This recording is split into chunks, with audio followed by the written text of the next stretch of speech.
Good morning, Giants. It takes me a minute. Sometimes when I do these videos, my brain shuts off, and I don't know what to say. So anyway, I do know what to say in this video. The other day, I was talking to my business partner Ryan Morris, and we were talking about how people like to fill in the gaps, and that it doesn't matter what it is; they don't like to leave things undone. And so if there's point A and point B, they're going to fill in the middle. And so Ryan, what he does is he goes out and he posts one or two on his website. Go look at it. He just put the numbers one or two. And you know what happened? People started voting. There's no vote there. It's interesting that just by putting up a picture one or two, people started choosing one or two. Good morning. Um, the reality is we try and fill in the gaps, and our brain does the same thing. And so when you look out in front of you and you have this perception of something, the perception is what your brain thinks of it or interprets it as based on your experience. And so you have this space between what you sense, what you see, what you hear, what you smell, and then your brain making sense of it based on your experience. And so we fill in the gaps. Visually, we fill in the gaps. There's a delay between what we see and what we interpret. A long time ago, I did a test with some of my clients, and I drew a picture, and there was a guy on an island, and I wrote, "How did he get there?"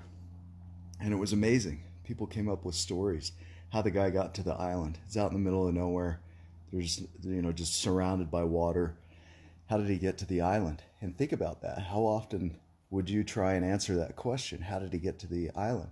The reality was I drew him there. I drew him on the island. That's it. There was no explanation. But our need to fill in the gaps, people started interpreting and coming up with why it occurred. Now that's happening right now. If you think about the events that are occurring, there's a gap between what we know and what we don't know and what's occurring. And so we try and fill in that gap. And so my question would be, how are you doing that? Is it useful? Is it useful for you to fill in the gap? And does it make sense for you to even do it? Somebody, let's say, I had somebody a long time ago, a coach of mine, she said, what if you're walking down the street, somebody bumps into you, and you say hi and they don't say hi back? What does that mean? Well, that question, what does that mean, primes you to answer it, right? So I would come up with this answer. Well, it means this. It means they don't like me, or it means they're having a bad day. And she said, no, it just means that they just didn't say hi. That's it. They bumped into you. There was an event, and that's it. And so recognize that in your life. Are you taking events and creating meaning where no meaning needs to be? Are you filling in the gap where there really doesn't need to be any filling, in a sense? Can you just let be what is? I don't know if that makes sense. It feels like I'm talking like Yoda for a minute there. Can you let be what is? The gap. Mind the gap. Pay attention to what you're filling the gap with.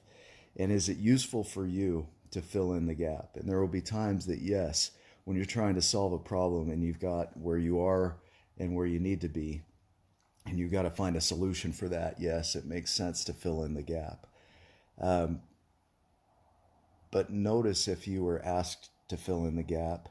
Notice if you just jump on immediately, like this picture that my business partner posted of one or two, without any explanation, no description, nothing, just an image, one or two, and people started voting, but there was no request for voting. It was just a picture of one or two, yet we make this assumption that we need to vote on it.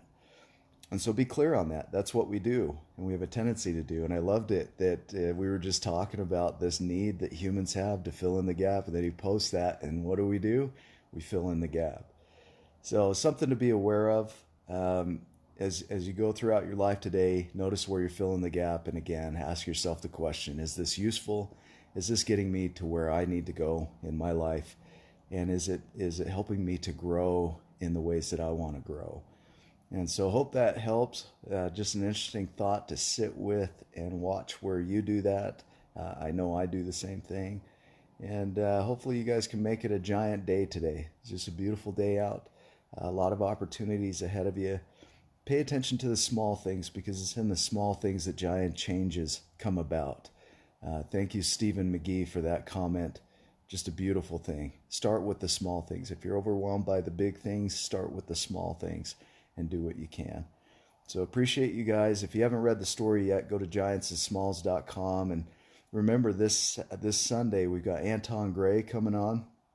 Just a powerful human, author of Mind Reset, and the host of the TV show Peace of Mind. And so he's going to be on our show this weekend, and so you won't want to miss that. And then make sure you go back and watch the other shows.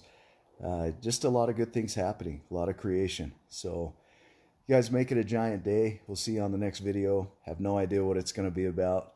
I'll be as surprised as you are. So we'll see you. Thanks for being on here. Comment below and share if you like it. See ya.